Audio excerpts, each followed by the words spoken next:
वैसे ये सुनकर आपको कितना अजीब लगेगा कि एक ज़माने में रोम के लोगों से भी पेशाब पे टैक्स लिया जाता था। लगा ना थोड़ा अजीब? तो आइए चलिए हम पता करते हैं कि ऐसी कौन सी कारण है जिसके वजह से पेशाब पे भी टैक्स लेने की नौबत आ गई। बेल्जियम के ब्रसेल्स में मैनकेन पीस नाम की एक छोटे बच्चे की स्टैचू बनी हुई है। उस स्टैचू में एक छोटे बच्चे को पेशाब करते हुए दिखाया गया है। इस छोटे से बच्चे के स्टैचू को देखने के लिए देश विदेश से बहुत सारे लोग आते हैं। इस स्टैचू को ब्रसेल्स के लोगों और उसके सेंस ऑफ ह्यूमर का प्रतीक माना जाता है। यह बात है साल 9 और 79 ईस्वी की, जब रोम पर टीटो फ्लेवियो वेस्पासियानो का राज हुआ करता था।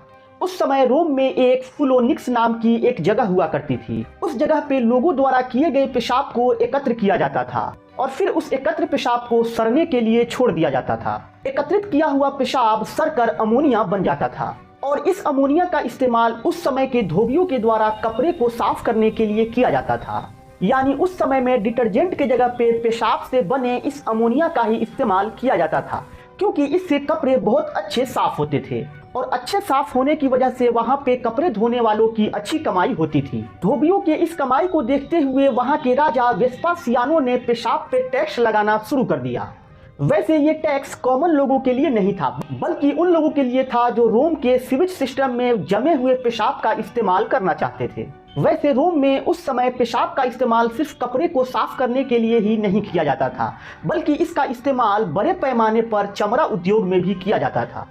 चमड़ा उद्योग में पेशाब का इस्तेमाल जानवरों के खाल को पकाने और उसको नरम बनाने के लिए किया जाता था और पेशाब जानवर के खालों में जो बाल होती थी उसको हटाने में भी बहुत मददगार होता था।